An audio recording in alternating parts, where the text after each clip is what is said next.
কোরআনুল কারীমের মধ্যে আছে, আল্লাহ তাআলা বলেন নারীর সাথে অবৈধ সম্পর্ক স্থাপনকারী ব্যভিচারী, এই জিনাখোর, আল্লাহর কসম আল্লাহ বলছে ইউদাআফ লাহুল আযাবু ইয়াউমাল কিয়ামা। ব্যভিচারী, জেনাকারী ব্যভিচারী। মনে রাখবা ছেলেরা, নারীর সাথে কেউ যদি কথা বলে সেও চোখের জেনা করে। নারীকে যদি কেউ হাত দিয়ে ধরে স্পর্শ করে সে হাতের জেনা, কথা বললে জবানের জেনা, কানে শুনলে তার কথা ভিন নারীর আওয়াজ অথবা তার ভালোবাসার বিশ্রী কথাবার্তা, অবৈধ কথা, তো এটা কানের জেনা। তার সাথে পায়ে হেঁটে এগিয়ে গেলে পায়ের জেনা। অন্তর দিয়ে কল্পনা করলে নারীকে নিয়ে অন্তরের জেনা। আর লজ্জাস্থান দিয়ে জেনা করলে সেটাও জেনা। আল্লাহর কসম নবী বলছে সবটাই জেনা। চোখেরটাও জেনা, হাতেরটাও জেনা, পায়েরটাও জেনা, দিলেরটাও জিনা, মুখেরটাও জিনা, শব্দটাও, আবার লজ্জাস্থানেরটাও জিনা।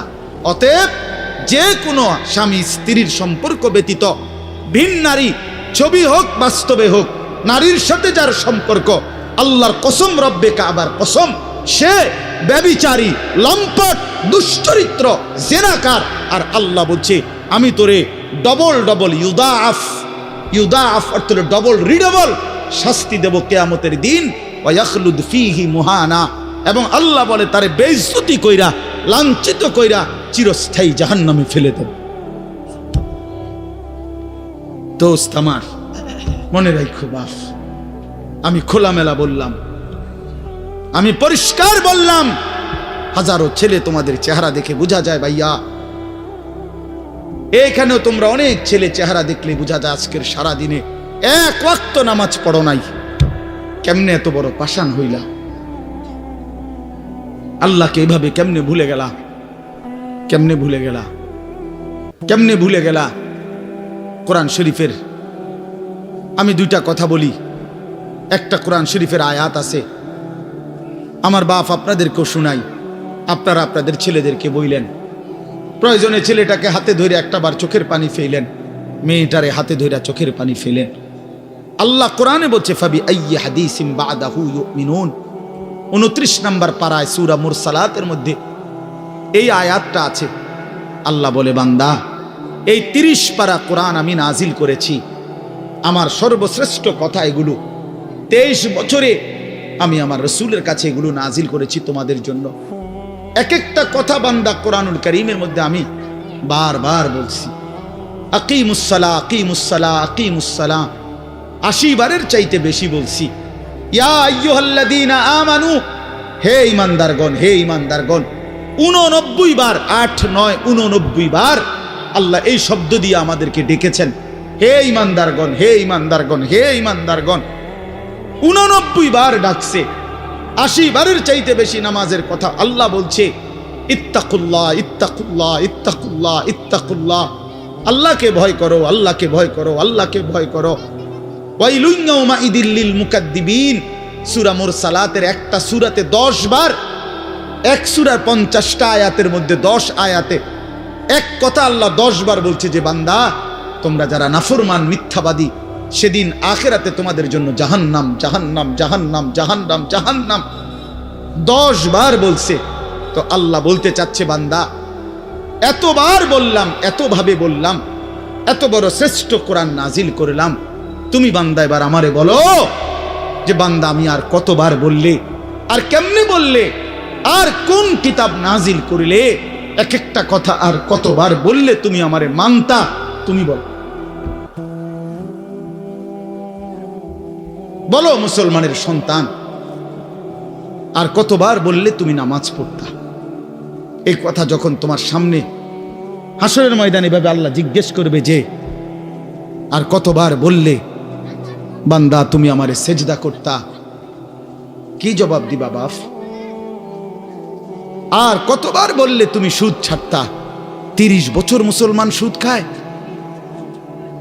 30 বছর টানা মুসলমান মিথ্যা বলে, 30 বছর মুসলমান প্রতিদিন ওজনে কম দেয়, এটা মুসলমান?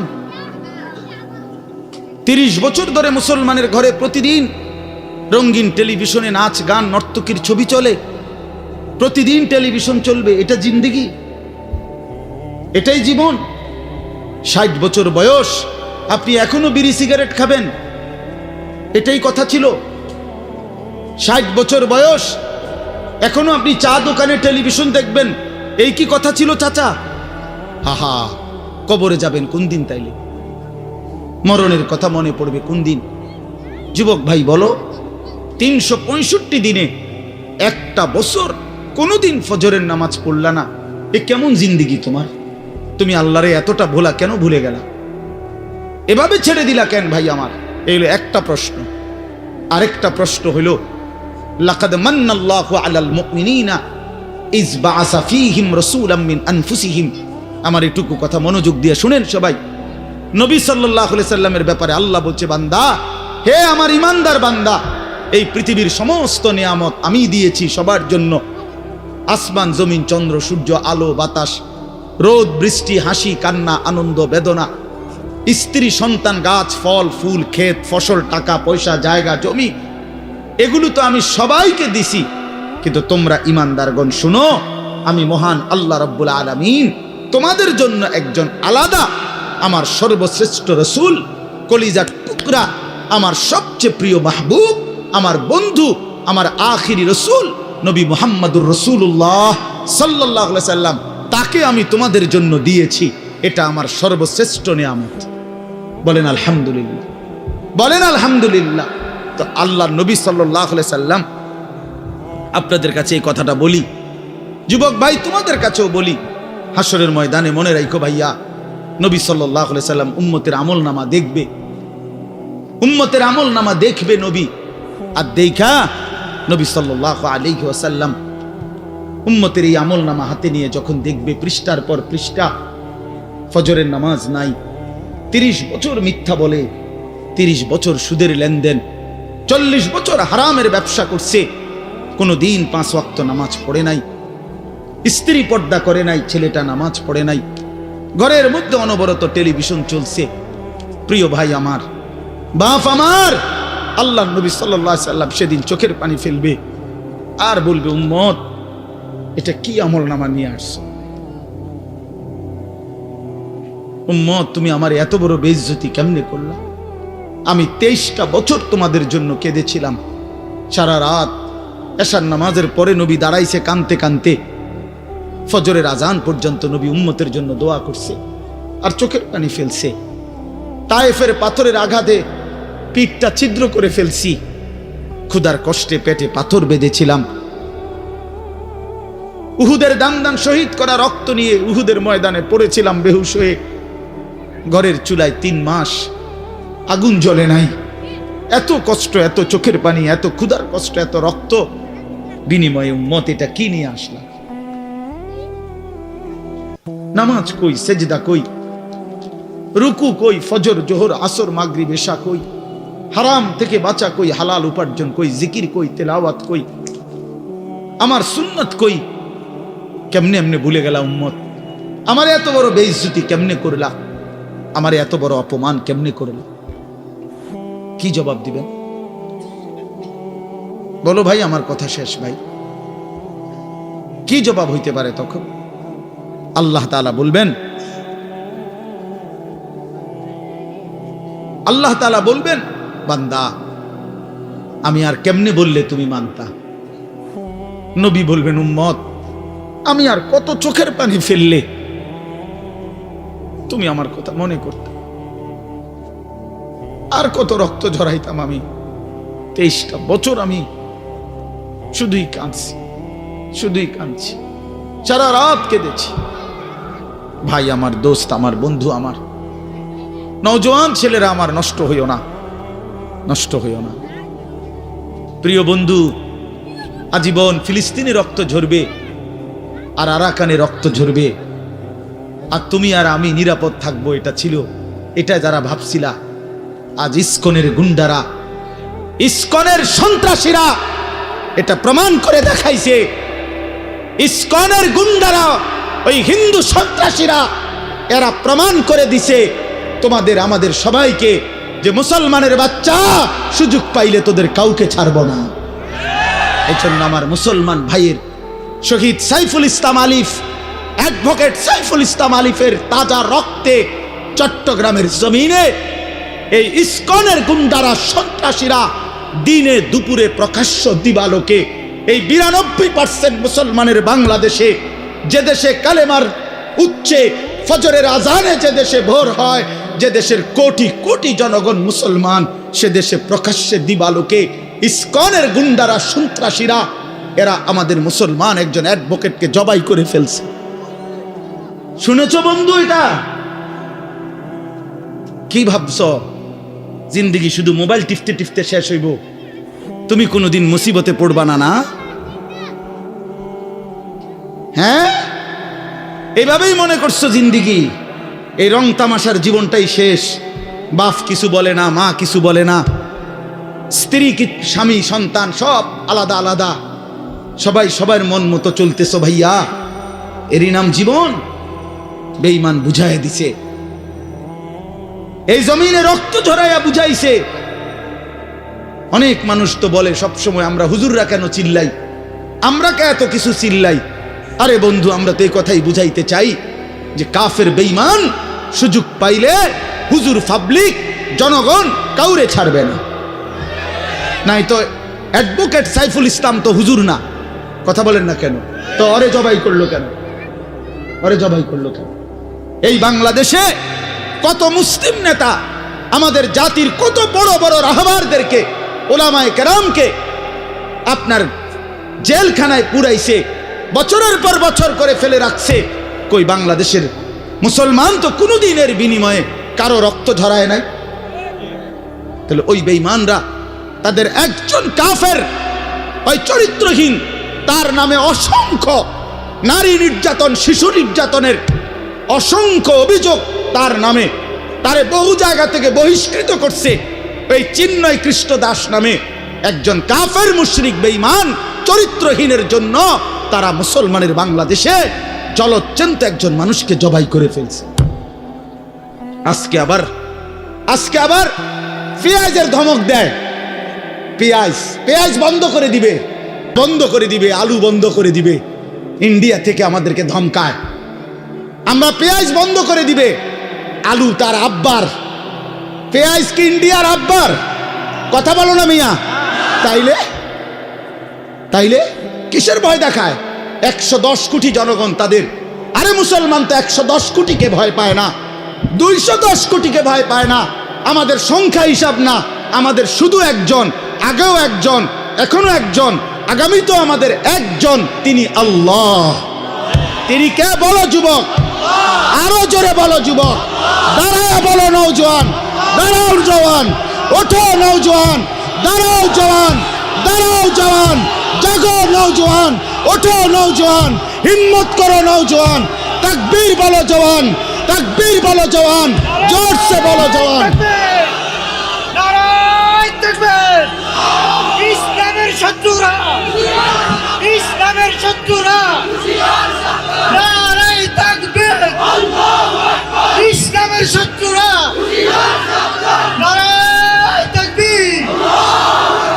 এটা মনে রাখতে হবে, এদেশ ইসকলের না, এদেশ মুসলমানের। বলো এদেশ ইমানদারের, এদেশে কালেমার পতাকাই উঠবে। এদেশে হিন্দু থাকুক মানা নাই, কিন্তু ইসকনের গুন্ডারা থাকতে পারবে না, ইসকনের সন্ত্রাসীরা থাকতে পারবে না। তোমরা যুবক জাগবা তো ইনশাআল্লাহ, তোমরা হুঙ্কার ছাড়বা তো ইনশাআল্লাহ। কলিজার খুন দিয়ে হলেও মাতৃভূমির স্বাধীনতা, সার্বভৌমত্ব, প্রতি ইঞ্চি জমিন আমরা রক্ষা করব ইনশাআল্লাহ। বলো ইনশাআল্লাহ, জোরসে বলো ইনশাআল্লাহ। বসো ইনশাআল্লাহ। মুসলমানের সন্তান হারে না, ইমান মরে না, ইমান মরে না, ইমানদার মরে না, ইমানদার শহীদ হয়, আর শহীদ মরে না, শহীদ বেঁচেই থাকে। শহীদ কি থাকে বলেন না? বেঁচেই থাকে, বেঁচেই থাকে। আমি তোমাদের সমস্ত যুবককে হাত জোর করে অনুরোধ করলাম, দোস্ত আমার, তোমরা আল্লাহর নাফরমানি ছেড়ে দাও, মোবাইলের আসক্তি ছেড়ে দাও, নারীর লোভ ছেড়ে দাও। বন্ধু, আমি যদি পারতাম তোমাদের প্রতিটা যুবককে বুকে জড়াইয়া বলতাম, আমার যদি সুযোগ হইতো তো আমি চোখের পানি ফেলে বলতাম, কেমনে বললে বুঝতা তোমরা? কেমনে বললে বুঝতা? কারো প্রতি কোনো হিংসা বিদ্বেষের কোনো দরকার নাই। দোস্ত, ধাক্কা ধাক্কি ঠেলাঠেলি করার সময় নাই। দিন বাঁচানো, ইমান বাঁচানো, ইসলাম বাঁচানো। আগামী জেনারেশন, আমার 3 বছরের বাচ্চা আছে, অনেকের ঘরে 2 বছরের বাচ্চা আছে, কোলের বাচ্চা আছে। আমাদের চেষ্টা করা উচিত আগামীর জমিনটা, আমাদের স্ত্রী সন্তান, আগামী প্রজন্ম যেন ইসলাম নিয়ে বাঁচতে পারে, ইমান নিয়ে বাঁচতে পারে। এটাই হবে সাধনা। আমাদের সন্তান, আমাদের প্রজন্ম যেন আজানের শব্দে বাঁচতে পারে। এই জন্য এই জমিন যদি আমরা নিরাপদ না রাখি, আমরা যদি আল্লাহকে সেজদা না করি, আল্লাহর নাফরমানি করি, প্রায় আমার বন্ধু, আমার বাপ, আমাদের উপরে আযাব আসবে, আমাদের উপরে আযাব আসবে। আল্লাহ বলছে, বান্দা, দুনিয়ায় ডুবে থাকার শাস্তি আমি বুঝাবো। কাল্লা সাউফা তা'লামুন সুম্মা কাল্লা সাউফা তা'লামুন, কবরেও বুঝাবো, জাহান্নামেও বুঝাবো। কাল্লা লাউ তা'লামুনা ইলমাল ইয়াকিন লাতারাবুন্নাল জাহিম সুম্মা লাতারাবুন্নাহা আইনাল ইয়াকিন। আল্লাহ বলেন, বান্দা, আজকে যদি কোরআন পড়ে, হাদিস পড়ে, ওলামায়ে কেরামের কথা শুনে, না দেখেই যদি কবর, হাসর, মিজান, ফুলসিরাত, আখিরাত বিশ্বাস করতা, ভালো হতো, ভালো হইতো। বান্দা, আজকে বিশ্বাস করলে, বুঝে নিলে, আমল করতে পারতা। তো নয়তো লাতারাবুন্নাল জাহিম, একদিন সচক্ষে হাসরের ময়দানে জাহান্নাম দেখবা, সব বুঝবা। সুম্মা লাতারাবুন্নাহা আইনাল ইয়াকিন, চোখে দেখে বিশ্বাস হবে, কিন্তু সেদিন আর লাভ হবে না। সেদিন আর কি হবে না ভাইয়া? লাভ। সুম্মা লাতুসআলুন্না ইয়াওমাইদিন আনিন নাঈম। আল্লাহ বলেন, আমি কিন্তু সেদিন হাসরের ময়দানে নিয়ে বান্দা তোমার জীবনে যা কিছু নিয়ামত দিয়েছি, আসমান, জমিন, চন্দ্র, সূর্য, গ্রহ, নক্ষত্র, আলো, বাতাস, রোদ, বৃষ্টি, হাসি, কান্না, আনন্দ, বেদনা, স্ত্রী, সন্তান, ছেলে, মেয়ে, গাছ, ফুল, ফল, ফসল, তোমার চোখের পলক, হাতের নড়াচড়া, তোমার নিঃশ্বাস, এক ফোঁটা পানি, এক লোকমা খাবার, আল্লাহ বলেন, আমি যা দিয়েছি, আমি বান্দা প্রতিটা নিয়ামতের কি হক আদায় করছো আমি জিজ্ঞেস করব। আমি ছাড়বো না বান্দা, আমি ছাড়বো না বান্দা। তুমি শুনছো আমি গাফুর, কিন্তু এটাও জানো তুমি আমি কাহার। তুমি এটা শুনছো আমি রহমান, এটাও শুইনো আমি জব্বার। আমি জুন্তিকাম, আমি প্রতিশোধ গ্রহণকারী, আমি প্রচন্ড শাস্তিদাতা, আমার আযাব বড় ভয়ানক। এজন্য ভাই আমার, বন্ধু আমার, চলো আজকে নিয়ত করি, কবরবাসীদের জন্য আমরা দোয়া করি, আর আমরা যারা জীবিত আছি আমরা আমাদের জীবন গঠন করি, বলি ইনশাআল্লাহ। একটা ছোট্ট কথা আগে বুঝেন, সবাই বুঝতে ভালো। কোরআনুল কারীমের মধ্যে আছে, হযরত মূসা আলাইহিস সালামকে আল্লাহ তাআলা প্রথম যখন তুর পাহাড়ে, আমরা সবাই জানি যে আল্লাহ তাআলা মূসা আলাইহিস সালামের সাথে তুর পাহাড়ে কথা বলছেন বহুবার, মানে ওয়াহি নাজিল করছে। আল্লাহর কথা মানেই ওয়াহি। তো প্রথমবার যখন মূসা আলাইহিস সালাম তুর পাহাড়ের ওই টিলাতে উঠলেন, তো সেখানে আল্লাহ তাআলা স্পষ্ট কোরআন শরীফে আছে, আল্লাহ তাআলা প্রথমেই বলে দিছেন, ইন্নী আনা রব্বুক ফাখলা'না আলাইক। মূসা, আমি তোমার রব, আমি তোমার মহান মালিক আল্লাহ। তুমি ফাখলা'না আলাইকা, তোমার 2টা জুতা খুলে ফেলো, 2টা জুতা খুলে ফেলো। আনা আখতারতুকা, আমি তোমাকে নির্বাচিত করেছি। ফাসতামি' লিমা ইউহা, অতএব আমি যা ওয়াহি নাজিল করতেছি, বলতেছি, তা মনোযোগ দিয়ে শোনো। তাহলে এখন কি বোঝা গেল? তাফসীরের মধ্যে আছে, জুতা খুলতে বললেন কেন? প্রশ্ন হলো, জুতা খুলতে বললেন কেন? কথা বললে বলবে। তো আল্লাহ তাআলা এটা বুঝাইছেন, মূসা, আমি রব্বুল আলামিনের কথা শুনবার আদব জুতা খুলে বসা, এই জন্য আদব শিখাইছেন, আদব শিখাইছেন। কোরআন সুন্নাহর ইলমের মধ্যে, কোরআন সুন্নাহর জ্ঞানের মধ্যে একটা জিনিস ভীষণ জরুরি, সেটা হলো আদব। 2টা জিনিস একসাথে গঠন করতে হয়। এজন্য আমাদের মাদ্রাসাগুলোতে 2 জিনিস একসাথে পড়ায়, একটা হলো ইলম আর একটা হলো আদব। এজন্য মাদ্রাসাওয়ালারা তাদের বাচ্চাদেরকে যেমন পড়ায়, তো বাচ্চার ওযু, গোসল, চলা ফেরা, উঠা বসা, কথাবার্তা, চাল চলনের দিকেও নজর রাখে, যে ছেলেটা দাঁড়াইয়া পেশাব করে কিনা, ছেলেটা টয়লেট পেপার ব্যবহার করে কিনা, দস্তরখান বিছায়া খানা খায় কিনা, বাবা মাকে সালাম দেয় কিনা, ইত্যাদি ইত্যাদি। মানে শুধু শব্দ মুখস্থ করছে, পড়া দিছে, পড়া নিছে, এটা না, তার সাথে সাথে তার জীবন গঠন হচ্ছে কিনা, আদব শিখতেছে কিনা, আখলাক শিখতেছে কিনা, এইটা হলো একই সাথে লক্ষ্য থাকে। এই জন্য হাদিসের মধ্যে আছে, আমাদের প্রিয় নবী সাল্লাল্লাহু আলাইহি ওয়াসাল্লাম বলছেন, আল্লামানি রব্বি ফা আহসানা তালিমি ওয়া আদ্দাবানি রব্বি ফা আহসানা তাদিবি। এই একটি হাদিসে নবীজি দুইটা কথা বলছে, যে আমার আল্লাহ আমাকে সর্বোত্তম এলেম জ্ঞান শিখিয়েছেন এবং আমার আল্লাহই আমাকে সর্বোত্তম আদব শিখিয়েছেন।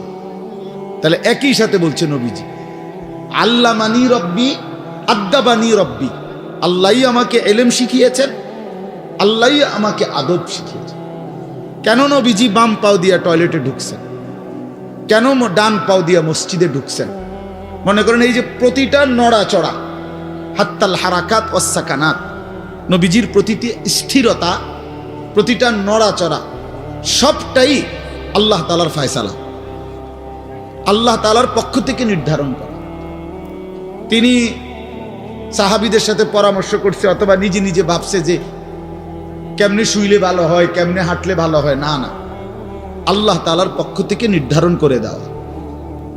এই জন্য বাপ, এটা জরুরি বিষয়। এটা আল্লাহর কোরআনের মজলিস, বরকতময় মজলিস। এখানে জুতা খুলে আল্লাহর কথা শুনলে বরকত হবে, এটা আদব। সবাই যারা মুসা আলাইহিস সালামের ওই ঘটনাটা জানে, কোরআন শরীফে স্পষ্ট আছে যে তখন প্রচন্ড ঠান্ডা ছিল, ভীষণ ঠান্ডা, কুয়াশা, নিচে বরফ। মুসা আলাইহিস সালামের স্ত্রী, ওই যে শোয়াইব আলাইহিস সালামের মেয়ে, যাকে তিনি 10 বছর পরে বিয়ে করে আনতেছিলেন, উনি প্রচন্ড শীতে কাঁপতেছিল। এই সময় মুসা আলাইহিস সালাম একটু আগুনের তালাশে তুর পাহাড়ের ওই টিলার মধ্যে উঠছিলেন। স্ত্রীকে বলছে, ইন্নী আনাস্তু নারা, আমি একটু আগুন তালাশ করে আনি, যদি আগুনটা আনতে পারি তাহলে আগুনের মধ্যে যদি তোমার শরীরে একটু সেঁক দাও তাহলে গরমটা আর শীতটা একটু কম লাগবে। মানে সে শীতকালে আগুন দিয়ে আগের দিনে খুব ছিল, তাহলে বোঝা গেল এত ঠান্ডা, এত প্রচন্ড শীতে যে কাঁপতেছে। কিন্তু এরপরেও আল্লাহ তাআলা বললেন, আগে জুতা খোলো। অথচ এই ঠান্ডার মধ্যে জুতা না খুললে ভালো ছিল, কিন্তু এরপরও আল্লাহর কথা শুনবার আদব, জুতা খুলে শুন। হাদিসের মধ্যে কথা স্পষ্ট আছে, আল্লাহর নবী সাল্লাল্লাহু আলাইহি ওয়াসাল্লাম কখনোই খাবার জুতা পরিহিত অবস্থায় খাইতেন না। জুতা পায়ে কখনোই তিনি খাবার খাইতেন না, বরং জুতা খুলে পিঠ সোজা রাইখা, মাথা নিচের দিকে নোয়াইয়া, 2 হাঁটু উপরের দিকে তুলে বিনয়ের সাথে আল্লাহর নবী সাল্লাল্লাহু আলাইহি ওয়াসাল্লাম খাবার গ্রহণ করতেন। নবীজি নিজে বলতেন, আকুলু কামা ইয়াকুলুল আবদ, একজন গোলাম তার মনিবের সামনে যেরকম বিনয়ের সাথে খানা খায়, আমি আমার মহান আল্লাহ পাকের সামনে এভাবে খানা খাই। ভাইয়া, আদব, আদব অনেক বড় জিনিস। আল আদাবু খাইরুন কুল্লু, আদব পুরাটাই কল্যাণ। রাসূলুল্লাহ সাল্লাল্লাহু আলাইহি ওয়াসাল্লাম বলছেন, মা নাহালা ওয়ালিদুন ওয়ালাদাহু মিন নুহলিন মিন আদাবিন হাসান। তোমরা তো বাংলাটা বুঝলা না, জুতা যেহেতু খুলবা না ভাই, তো বাইরে চলে যাও।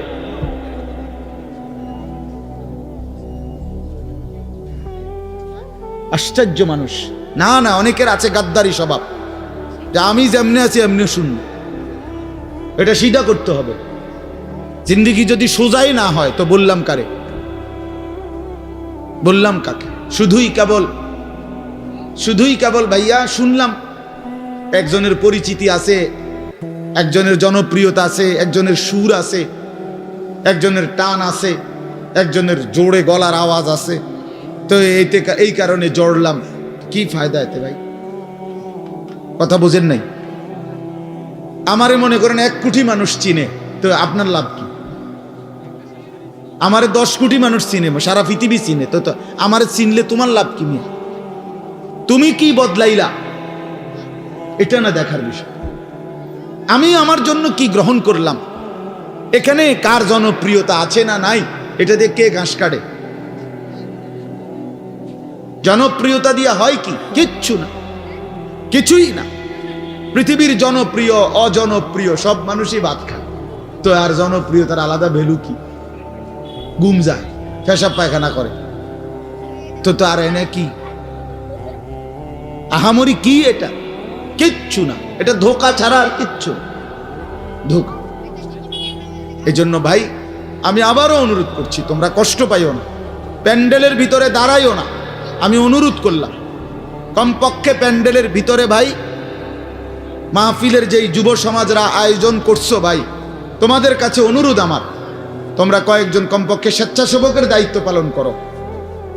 যারাই দাঁড়িয়ে আছে তাদেরকে বসতে বলো। এটা ভালো, আজকের জন্য না, সব সময়ের জন্য। হাদিসের মধ্যে আছে হযরত জিবরাইল আলাইহিস সালাম নবীজি সাল্লাল্লাহু আলাইহি সাল্লামের কাছে, শুনতেছেন আপনারা, নবীজির কাছে যখন হযরত জিবরাইল মানুষের আকৃতিতে আসতেন, জিবরাইল আলাইহিস সালাম কখনো কখনো তার মূল আকৃতিতে অদৃশ্যভাবে ওহী নাজিল করতেন কোরআন, আবার কখনো কখনো মানুষের সুরত ধরেও নবীজির সামনে আসতেন। হাদিসে কথা স্পষ্ট আছে যে যখনই জিবরাইল মানুষের আকৃতিতে নবীজির কাছে আসতেন, তো নবীজির সামনে এসে আদবের সাথে বসতেন। কিভাবে বসতেন?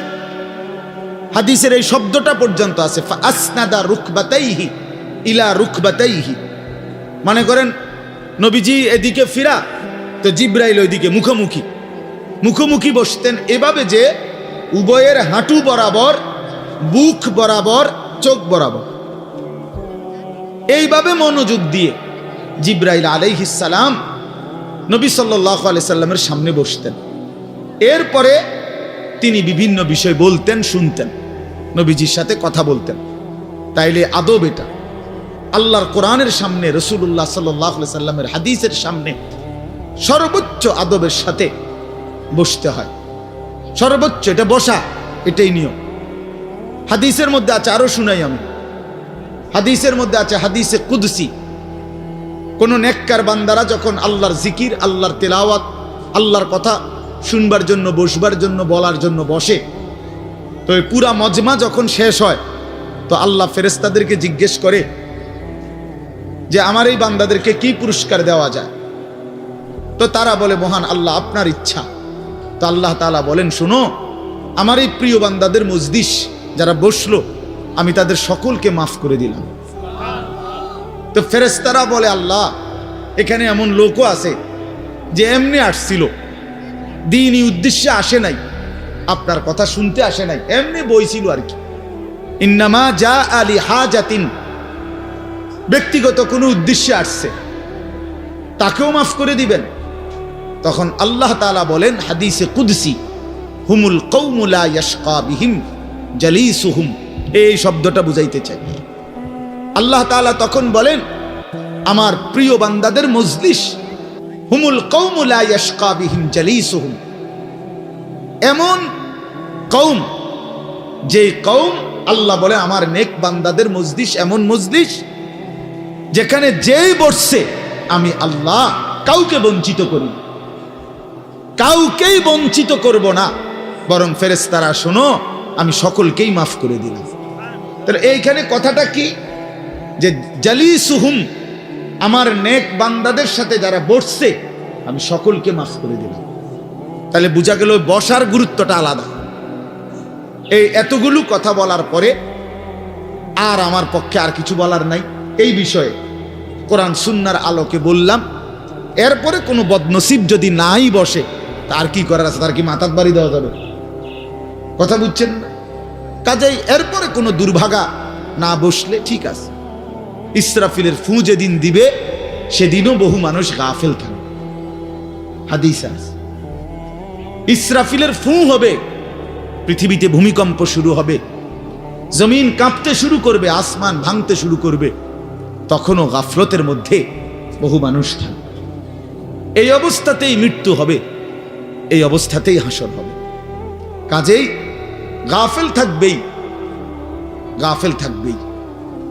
এই জন্য আল্লাহ তাআলা আমাদের প্রত্যেককে আল্লাহর কথা, কোরআন সুন্নাহর কথা মনোযোগ দিয়ে আন্তরিকতা নিয়ে শুনবার তৌফিক দান করেন। এবার আর একটা কথা, ছোট্ট কথা, সেটা হলো ভাই, মেহেরবানি করে প্রত্যেকে এই যাদের হাতে মোবাইল, এই হাতে ধরা এই মোবাইলগুলো নামায় ফেলো। আল্লাহর ওয়াস্তে আমার এই কথাটা রাখো, ভালো হবে। আমি তোমাদের কল্যাণের জন্য বললাম। আল্লাহর ওয়াস্তে এই হাতের মোবাইলটা অল্প একটু সময়ের জন্য আমি অনুরোধ করলাম, এটা নামাইয়া এটা বন্ধ করে দাও। এমনি শুনো, চেহারার দিকে তাকাইয়া শুনলে দোস্ত ভালো হবে, মনোযোগ বাড়বে, দিলে কথা জমে। শুধু মোবাইলটা ধরে রাখলে একটা বড় সমস্যা হলো নিজের অন্তরের মধ্যে জেহানে থাকে এটা যে আমার মোবাইলে উঠতেছে কিনা, সেই জন্য সারাক্ষণ নজর এটার দিকে থাকে। আর একটা মনোবিজ্ঞানীদের একটা কথা হলো, মানুষের অন্তর একসাথে দুই জিনিস ভাবতে পারে না। এটা একটা কি পরীক্ষিত কথা। দিলে একই মুহূর্তে দুই জিনিস ভাবে না, এটা রাইখে তোমার আরেকটা ভাব চলবে। তাহলে এখন যেহেতু তোমার ফিকিরে মনোযোগ মোবাইলটাতে উঠতেছে কিনা ঠিক মতো, তাহলে আর নিজের জন্য কিছু গ্রহণ হবে না। মোবাইলে উঠছে ঠিক আছে, সুন্দর, আওয়াজও ক্লিয়ার হয়েছে, পুরা বয়ানটাও উঠছে, তো এরম তো ওয়াজ লাখ লাখ আছে মোবাইল। তো নিজের জন্য কি হলো? আমার দিলের জন্য আমি কি নিলাম? আমার নিজের জন্য আমি কি নিলাম? এই জন্য দোস্ত, এটা জরুরি বিষয়, এটা গুরুত্বপূর্ণ বিষয় যে নিজের জন্য গ্রহণ করা। তু আগার মেরা নিহি বানতা না বান, আপনা তো বান। ভারতীয় উপমহাদেশের একজন বিখ্যাত বুজুর্গ বলছেন, সৈয়দ আবুল হাসান আলী নদভী রহমতুল্লাহ আলাই, হে যুবক, যদি তুমি মানুষের কল্যাণ, সমাজের কল্যাণ, কারো কোনো উপকার যদি করতে নাও পারো, আপনা তো বান, নিজের ভালোটুকু তো করো, নিজের কল্যাণটা তো কমপক্ষে ভাবো, নিজেরে কমপক্ষে সুন্দর বানাও। আমি কে? আমি কোত্থেকে আসলাম? আমারে কে বানাইলো? আমি কোত্থেকে আসলাম? কেন বানাইলেন? আমি ফিরে যাব কোথায়? প্রতিনিয়ত দোস্ত, বন্ধু আমার, বাপ আমার, যে মানুষগুলো কবরে চলে যায়, তাদেরকে কে নিয়ে যাচ্ছে? কেউ তো নিজের থেকে মরতে চায় না, আত্মীয় স্বজনও তো কারো মৃত্যু চায় না, কিন্তু একজন অদৃশ্য মালিক নিয়ে যাচ্ছে। কেন নিয়ে যায়? কেন নিয়ে যাচ্ছেন? কোথায় নিয়ে যাচ্ছে? এজন্য প্রিয় বন্ধু, বাপ, এটা আমাদের ভাবা উচিত। এতটুকু যে আমি নিজের কমপক্ষে ভাবি, আপনা তো বান। কোরআনুল কারীমে আল্লাহ বলছে, ইয়া আইয়ুহাল্লাযীনা আমানু আলাইকুম আনফুসাকুম, হে ঈমানদারগণ, মুমিনগণ, তোমরা নিজেকে নিয়ে নিজেকে সাজাও, গড়ো। আলাইকুম আনফুসাকুম, নিজেকে মজবুত করে ধরো, নিজের ভালোটুকু করো, নিজের সৌন্দর্যটুকু বুঝো। কোরআনুল কারীমে আল্লাহ বলছে, ভাইয়া, ওয়ালা তুলকু বিআইদিকুম ইলা তাহলুকা, হে আমার বান্দা, নিজেকে নিজে ধ্বংস করে দিও না, নিজেকে নিজে বরবাদ করে দিও না।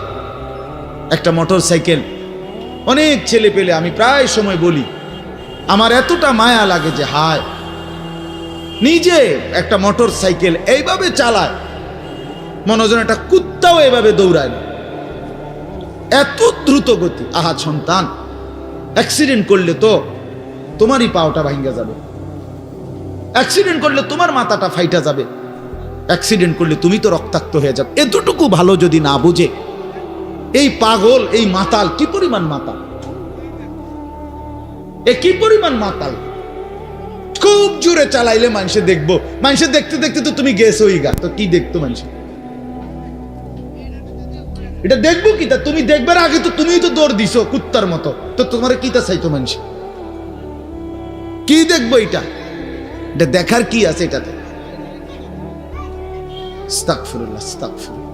এরকম অসংখ্য বিষয় আছে যে তুমি যদি মনে করো দিবানিশি চরিত্রহীনতার মধ্যে ডুবে গেলা, উলঙ্গ ছবি, নর্তকীর নাচ, জেনা, ব্যভিচারের দৃশ্য দেখলা, সারা রাত সারা দিন মোবাইলে, প্রিয় বন্ধু আমার, ভাই আমার, তুমি একবার ইনসাফের সাথে ভাবো যে এরপরে এর পরিণতিতে তোমার হালাত কি হবে।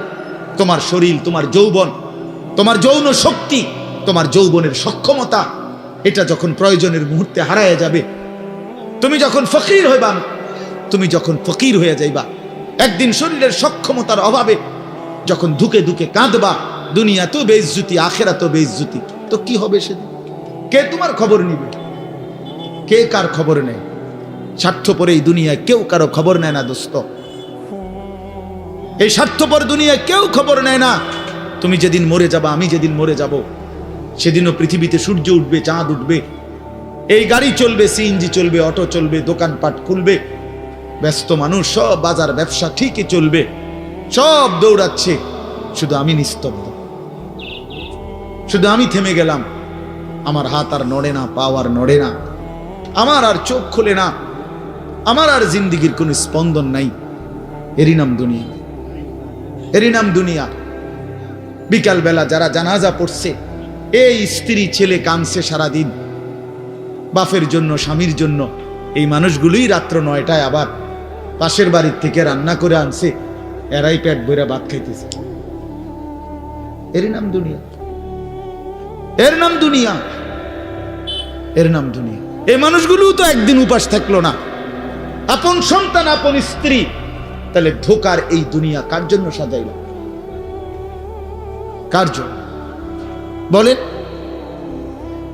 বলেন কার জন্য? ইয়ালামুনা যাহিরাম মিনাল হায়াতিদ দুনিয়া ওয়া হুম আনিল আখিরাতি হুম গাফিলুন।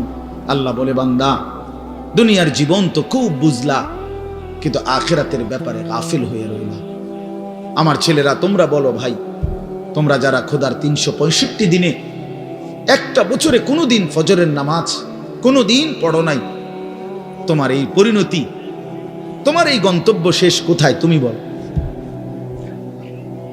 ইনসাফের সাথে তোমার বিবেককে, প্রিয় বন্ধু, 1 মিনিটের জন্য আমি তোমার বিবেককে বললাম, তুমি বলো, সারাদিন যে উলঙ্গ ছবি দেখলা, সারা রাত যে নর্তকীর ছবি দেখলা, এরপরে তোমার গন্তব্য কোথায়? থামবা কোথায়? তুমি কোথায় গিয়ে থামবা? তোমার পরিণতি কি? তোমার টার্গেট কি? এই নাচ, এই গান, এই ছবি, এই জেনা, এই ব্যভিচার, এই মদ, এই জুয়া, এই ফেন্সিডিল, এই ইয়াবা, আরে নাফরমান, তোরে শেষ পর্যন্ত কোথায় গিয়ে থামাবে? তোরে একটা জানোয়ার ছাড়া, একটা কুকুর বিড়াল ছাড়া, একটা হাইওয়ান ছাড়া আর কিচ্ছু বানাবে না। তোরে একটা নর পশু বানায় দিবে। চরিত্রহীন মানুষ থাকে না, লম্পট কোনোদিন মানুষ হয় না। মদখোর, নেশাখোর, জুয়ারি, ফেন্সিখোর, বাবাখোর, ডাইলখোর, ইয়াবাখোর, ফুট্টাখোর, হারামখোর, ওই মানুষ থাকে না, ওই জানোয়ার হয়ে যায়। জানোয়ার, জানোয়ার হয়ে যায় বেটা, জানোয়ার হয়ে যায়। যে কপাল সেজদা দেয় না, সে কপাল, যে মানুষ মানুষ হয়ে সেজদা দেয় না, আল্লাহর কসম, আল্লাহ তাআলা কোরআনে বলছে, ইবলিস তুই সেজদা দিলি না, আজকের থেকে তুই শয়তান। এজন্য যে কপাল সেজদা দেয় না, সে মানুষ নয়, শয়তান। শয়তান বেটা, তুই বেটা শয়তান, শয়তান, এটা শয়তান। এর আগে কোনোদিন ইবলিসকে শয়তান বলতো? কোন দিন থেকে বলছে? যেদিন থেকে সে সেজদা দেয় নাই। কথা বলেন না কেন? ইবলিসের আগে কি শয়তান আছিল? সেজদা যেদিন দিল না, সেদিন থেকে মালিক বলল, আজকের থেকে তুই শয়তান। ইবলিস যেদিন সেজদা দিল না, সেদিন আল্লাহ বলল, ফখরুজ ফাইন্নাকা রাজিম, বের হ, আজকের থেকে তুই রাজিম, অভিশপ্ত, মালউন, অভিশপ্ত, রাজিম। আল্লাহ বলছে, ওয়া ইন্না আলাইকাল লানাতা ইলা ইয়াউমিদ্দিন। ইবলিস তুমি সেজদা দিলা না, মনে রেখো আজকের থেকে কিয়ামত দিবস পর্যন্ত তোর উপরে আমি আল্লাহর লানত। এজন্য বেনামাজি তোর উপরে আল্লাহর লানত, তোর উপরে আল্লাহর লানত, তোর উপরে খোদার গজব। আর আল্লাহর লানত যার উপরে, সে সুখ পায় না। ওই মালিকের সাথে গাদ্দারি করে সুখ মেলে না। খবর নিয়ে দেখো, তুমি না জানলে আমি জানি। জিন্দিগির আজ 21 বছরের এই ওয়াজের জীবনে কত শত মানুষ জীবনের কত দুঃখ বেদনা আমরা তো শুনি না? আমরা কাছে দোয়া চায় না? কোন হারামখোর, কোন সুদখোর, কোন ঘুষখোর, কোন বেপর্দা নারী, কোন বেহায়া নারী, কোন মদখোর জুয়ারি, কোন নারীর সাথে অবৈধ সম্পর্ক স্থাপনকারী পুরুষ কিংবা নারী, আল্লাহর কসম সুখে নাই, সুখ মিলে না, সুখ মিলে না। নোনা জলে তৃপ্তি হয় না। যে পানি লবণাক্ত ওই পানি তৃষ্ণা মিটায় না। অতএব গুনাহ তৃষ্ণা মিটায় না। গুনাহ কাউকে তৃপ্তি দিতে পারে না। আল্লাহর নাফরমানি কাউকে সুখ দিতে পারে না বন্ধু। আল্লাহ কোরআনে বলছে ওয়াদারু যাহিরাল ইসমি ওয়া বাতিনা, আমার বান্দা প্রকাশ্য গুনাহ ছেড়ে দাও, গোপন গুনাহ ছেড়ে দাও। আল্লাহ বলছে ওয়ালা তাকরাবুল ফাওয়াহিশা মা যাহারা মিনহা ওয়া মা বাতান, আল্লাহ বলছে বান্দা প্রকাশ্যে কিংবা গোপনে কোনো অশ্লীলতা, বেহায়াপনা, অসভ্যতার কাছেও যেও না। আল্লাহ বলছে ওয়ালা তাকরাবুজ জিনা, জিনা ব্যভিচারের কাছে, নারীর সাথে অবৈধ কোন রকম সম্পর্কে যেও না বান্দা। ইন্নাহু কানা ফাহিশা, এটা বড় বেশি অশ্লীলতা। ওয়াসাআ সাবিলা, এটা বড় মন্দ পথ। হায় যুবক, ভুল করো না। ওই নারীর ফাঁদে একদিন তোমারে সে জাহান্নামে পৌঁছায় দেবে, একদিন তোমারে কবরে পৌঁছায় দিবে। সে তোমারে সুখ দিবে না। চরিত্রহীন নারী সুখী হয় না। যার নিজের সুখ নাই তে তোমারে কি সুখ দিবে? সুখ দিবে কিভাবে? সিনেমার নর্তকী সুখ দিবে কিভাবে? সে নিজে তো সুখে নেই, সে তো সুখে নেই। এই জন্য এটা জরুরি। বাবাদেরকেও বলি, হায়াতের 60 বছরেও যারা গুনাহ ছাড়তে পারেন নাই, মনে রাখেন বাপ, দেখা যায়, কবর দেখা যায়। চলেন এবার তর্জমাটা শুনেন, তাইলেই আমার কথা শেষ। একটু দেখেন কোরআনুল কারীমের 30 নম্বর পারা 102 নম্বর সূরা। সূরাটার নাম আত-তাকাসুর। ছোট্ট একটা সূরা, 8টা আয়াত আমি তেলাওয়াত করছি। এই ছোট্ট সূরাটার তর্জমা বলেই আমি আমার কথা শেষ করে ফেলবো ইনশাআল্লাহ। আল্লাহ তাআলা আমাদেরকে তৌফিক দান করুন। এই সূরাটার একটা ছোট্ট প্রেক্ষাপট আছে, কেন নাজিল হলো। এটারে আরবিতে শানে নুজুল বলে। অর্থ হলো শানে নুজুল হলো, কেন নাজিল হলো সূরাটা।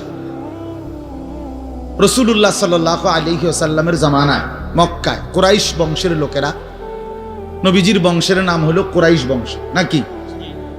এই কুরাইশ বংশের মধ্যে আবার ছোট ছোট গোত্র ছিল।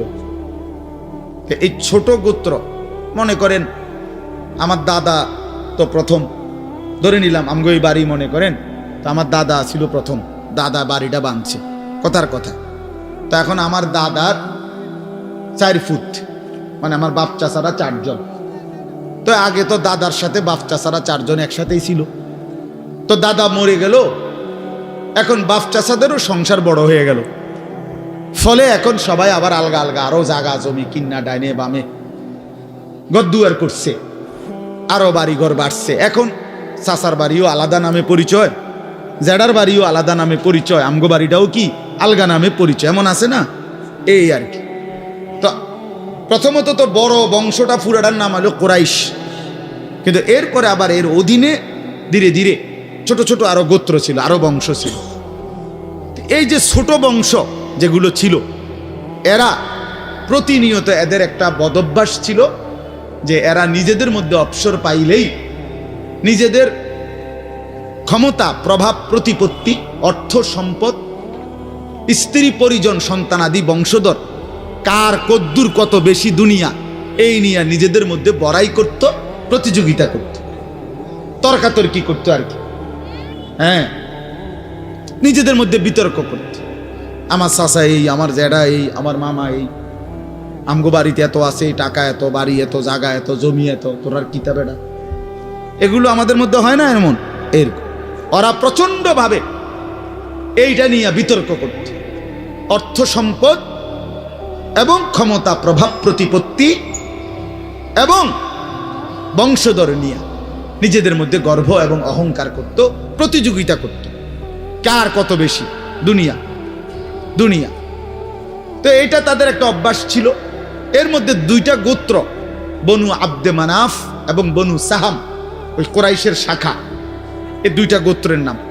একদিন তারা এই 2 গোত্র প্রচন্ড তর্কে লাগছে, কার বংশ বড়, কার সম্পদ বেশি, কার ক্ষমতা বেশি, কইতেছে। এরা একবার কয়, এরা একবার কয়। এই বলতে বলতে যার জের বড়ত্ব, দুনিয়ার অহংকার, দুনিয়া বাড়ানোর এই নেশা বুঝাইতে বুঝাইতে এক পর্যায়ে ওই বনু সাহাম একটা গোত্র, তারা বনু আব্দে মানাফ এই পরিমাণ বলছে যে তারা হিসাব করছে যে আমগো কইমা যাইতে আছে, মানে এরা হাইরা যাবে হিসাবে, এরার থেকে মানে হিসাব দিতে গিয়া আর মিলাইতে পারতেছে না, এগো বাইরে গেছে। এই তখন এরা এই বনু সাহাম এই গোত্র কইল কি অগরে, এ দিগাও, কই কবরস্থানে আসো। কোথায়? কবরস্থানে আসো, আসো কবরস্থানে। কবরস্থানে কি আসো না? তা আইসা এবার কবরস্থানের সামনে আইসা তাগো ওই মুর্দা যারা কবরে তাগো বংশের এবারে এই হ্যাগো হিসাব দেয়া হইতেছে। এই বেটা আমার চাচা মরলে কি হইছে, চাচা কি আছিল তুই জানোস? আমার দাদা মরলে কি হয়েছে বেটা? হ্যাঁ, আমার দাদার ভয়ে দাদা নিজে কাঁদতো বেটা। তার মানে এবার অহংকার করতে করতে দুনিয়ার বড়াই বুঝাইতে বুঝাইতে জীবিত দিয়ে আর হিসাব না মিলাইতে পাইরা কই গিয়া পড়ছে? কবরস্থানে গিয়া পড়ছে। এদের এই মন্দ আচরণ আল্লাহ তাআলা নারাজ হয়ে আল্লাহ তাআলা তখন এই আচরণের কারণে কোরআনুল কারীমের এই সূরাটা নাজিল করছেন। 102 নম্বর সূরা আত-তাকাসুর নাজিল করে আল্লাহ বললেন, হায় বান্দা কি করছো? করছোটা কি? এইনি কাজ ছিল, এইনি কথা ছিল তোমাদের। দুনিয়া বাড়ানোর নেশা, দুনিয়ার প্রতিযোগিতা, সম্পদ, বংশধর, এই গর্ব, এই বড়াই, এই হিসাব তোমাদেরকে ডুবাইয়া দিল, আখিরাত তো ভুলাইয়া দিল। এই তখন আল্লাহ তাআলা বলেন, কি বলেন শুনেন, আলহাকুমুত তাকাসুর। আলহাকুম এই শব্দের দুইটা অর্থ, শাগালাকুম ও আনসাকুম।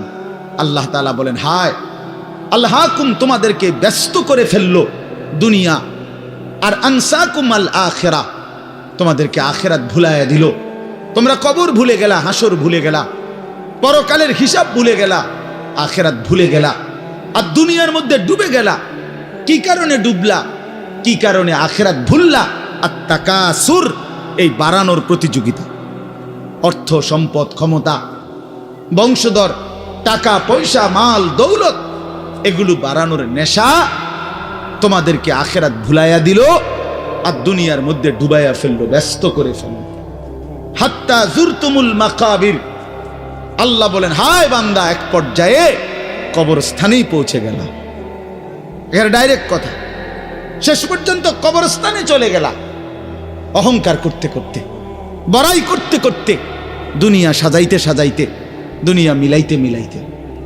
এ কথার দুই অর্থ। এবার এক হলো সরাসরি ওদেরকে বলছে কাজটা তোমরা ভালো করলা না, আরেকটা হলো আমাদের সবাইকে বলছে, আমার বান্দারা তোমরা যারা এই পরিমাণ দুনিয়া নিয়ে ব্যস্ত হইলা, দুনিয়া সাজাইতে লাগলা, যে এক পর্যায়ে এই দুনিয়া সাজাইতে সাজাইতেই হাত্তা জুরতুমুল মাকাবির, কবরে পৌঁছে গেলা, একদিন মরে গেলা, অথচ আখিরাতের কোনো পুঁজি নাই, কবরের কোনো সামান নাই। কামটা কি করল? কামটা কি করল? কাজটা কি করলা বান্দা? কি করল? হায় বান্দা 60 বছর বয়স, আজও আখিরাতের পুঁজি কই? 30 বছর, আজও আখিরাতের পুঁজি কই? এরই মধ্যে তো একদিন কবরেই পৌঁছে যাবে। কবরেই এই যে দেখেন কবরবাসীদের রুহের মাগফিরাত কামনায় মাহফিল। আমি এই জন্যই আয়াত পড়ছি।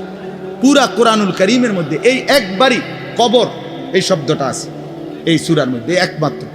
হাত্তা জুরতুমুল মাকাবির, এই কবরস্থান, কবর, এই কথাটা কোরআনের এই সূরাতেই আছে।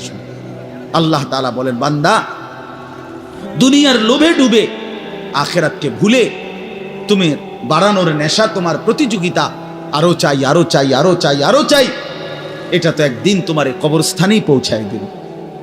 কবরস্থানে পৌঁছায় দিল। আমার বাপ, আমার বন্ধু, আমার জওয়ান সাথী, সবাই নিয়ে ভাবি, আমিও আপনিও ইনসাফের সাথে। দুনিয়া আমারে কি পরিমাণ ব্যস্ত করে দিল। 60 বছরের বয়স্ক মানুষ, 70 বছরের বয়স্ক মানুষ, হিসাব শুধুই দুনিয়া, হিসাব করতেছে এখনো দুনিয়া। দুনিয়া মিলছে খুশি, দুনিয়া মিলে নাই খুশি নেই। যখন দুনিয়া মোটামুটি ঘুষাইতে পারছে তৃপ্ত, আর দুনিয়া ঘুষাইতে পারে নাই অতৃপ্ত। অতৃপ্ত অসংখ্য মানুষকে শুনবেন দুনিয়া ঘুষাইয়ে ফেলছে।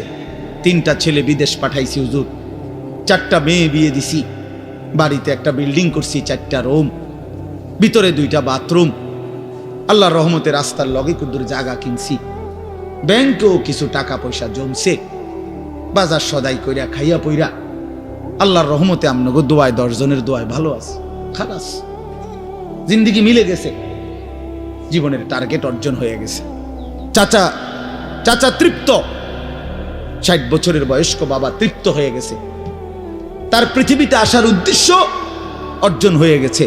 পৃথিবীতে আসছিল ফোলাদ বিদেশ পাঠাইছে, পৃথিবীতে আসছিলেন মেয়ে বিয়ে দিতে, মেয়ে বিয়ে দিছে। দুনিয়ায় আসার 60 বছরের একটা টার্গেট ছিল, একটা বিল্ডিং করবে, বিল্ডিংটা হইছে আলহামদুলিল্লাহ। আর তো চাচা কবর, হাসরের ময়দান, ফুলসেরাত,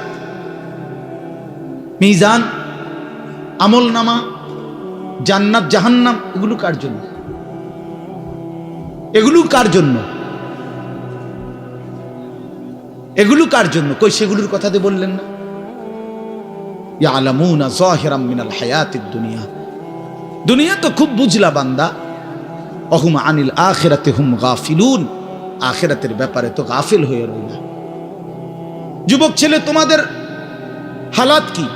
তোমরা মনে করছো তোমাদের লজ্জাস্থানের যৌনতার একটা শাহওয়াত আছে, চাহিদা আছে, এই চাহিদাটা যদি পূরণ হয়, নারী, ছবি, বন্ধুদের অসৎ আড্ডা, মোবাইলের অশ্লীল ছবি, এই জেনা ব্যভিচারের যে কোনো সুযোগ কিংবা কোনো অসভ্যতা নোংরামির কোনো সুযোগ পাইছ, জীবন উপভোগ করতেছ, খালাস খালাস। কোথায় নামাজ, কোথায় আখেরাত, কোথায় মৃত্যু, কোথায় কবর? আহা বাফ, কিছুই মনে করাইল না, কিছুই মনে করাইল, কিছুই মনে করাইল। এরই নাম জিন্দেগি, এরই নাম মুসলমান। এখানেই জীবনের সমাপ্তি, আর কিছু নাই। কবর বলতে কিছু নাই, আখিরাত বলতে কিছু নাই। আল্লাহ তাআলা বলেন, বান্দা আল্লাহকুমুত তাকাসুর, আহা বান্দা, দুনিয়ার নেশা তো তোমাদেরকে ভুলাই দিল আখিরাত। হাত্তা জুরতুমুল মাকাবির, এরই মাঝে তো একদিন কবরেই পৌঁছে গেলা। একদিন কবরে পৌঁছে তুমি তো উপলব্ধি করবা, কাল্লা সাউফা তা'লামুন সুম্মা কাল্লা সাউফা তা'লামুন। আল্লাহ তাআলা বলে, বান্দা শোনো, সাবধান, কাজটা ভালো করলা না, দুনিয়ায় ডুবে গেলা, আখিরাত ভুলে গেলা।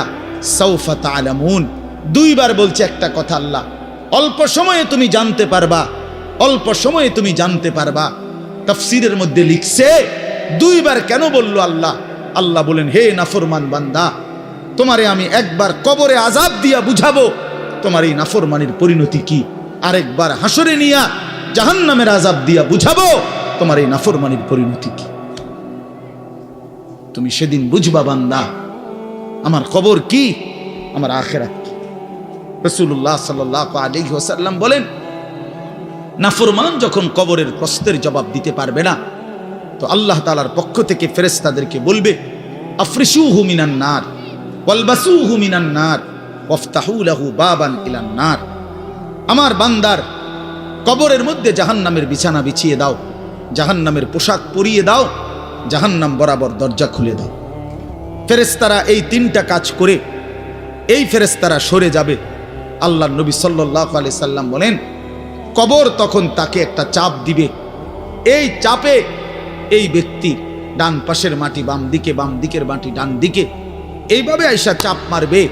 আল্লাহ রসুল বলে, ডান পাশের হাড্ডি, পাঁজরের এই সাটনার হাড্ডি ভাঙ্গা বাম দিকে ঢুকে যাবে, বাম দিকের গুলো ডান দিকে।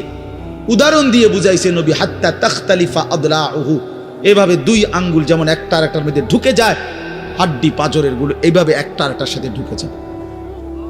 আল্লাহ নবী সাল্লাল্লাহু আলাইহি সাল্লাম বলেন, ওয়া ইউকাইয়াদু লাহু মালাকুন আবকামু ওয়া আসাম্মু ওয়া আ'মা। তার কবরে এরপরে নাফরমানের কবরে একজন ফেরেশতা পাঠানো হবে। এই ফেরেশতা 3টা গুণ, এই ফেরেশতা বোবা, এই ফেরেশতা বধির, এই ফেরেশতা অন্ধ। সে কথাও বলতে জানে না, কানেও শোনে না, চোখেও দেখে না। আল্লাহ রসুল বলেন, ফায়ুদরাবু লাহু বিমিথরাকাতিম মিন হাদিদ, এই ফেরেশতা তখন তাকে লোহার গুর্জ, লোহার হাতুড়ি দিয়ে নাফরমানের দরবাতান বাইনা উজুনাইহি, দুই কান বরাবর মাঝখানে আঘাত করবে। এক একটা আঘাতে ফায়াসিহু সাইহাতান, নাফরমান এভাবে চিৎকার করবে, ইয়াসমাউহা মান ইয়ালিহি ইল্লা সাকালাইন, মানুষ এবং জিন ব্যতীত আল্লাহর কসম গোটা সৃষ্টি এই নাফরমানের আওয়াজ শুনতে পাবে, চিৎকার শুনতে। দোস্ত আমার, বন্ধু আমার, ছেলেরা আমার, জিন্দিগি বড় বেশি রঙিন মনে করছো তুমি। 18,000 টাকার একটা মোবাইলের কাছে হেরে গেলাম মুসলমানের ছেলে। মাত্র 20,000 টাকা দামের একটা মোবাইলের কাছে এত সুন্দর জীবন শেষ করে দিল। ভুল করে না, ভুল। অল্প টাকায় বেচা গেল, অল্প কয়টা টাকায় হারিয়ে গেল। বেঈমান তোমারে হারায় দিল। ইহুদি, খ্রিস্টান, নাস্তিক, মুরতাদ একটা নারীর উলঙ্গ ছবি অথবা অর্ধ উলঙ্গ ছবি দিয়া, যারে তুমি ধরতেও পারো না, ছুঁইতেও পারো না, শুধু ছবি দেখাইয়ে তোমারে শেষ করে দিল। তোমার দুনিয়াও নষ্ট করে দিল, আখেরাতও নষ্ট করে দিল। হায় হায়, এর চাইতে বড় ব্যর্থতা আর কিছু হইতে পারে। আমার কথা মনে রাখো বাপ আমার, প্রিয় বন্ধু আমার, সন্তানরা আমার, ছেলেরা আমার, ভাই আমার, যুবক, আমি যদি আর কোনোদিন বলতে নাও পারি, এই একবারই বলবো, এতটা সুন্দর জীবন নষ্ট করে দিও না ভাইয়া, এতটা সুন্দর জীবন নষ্ট করে দিও না ভাই। মেহেরবানি করে বরবাদ হইও না, চরিত্রহীন হইও না।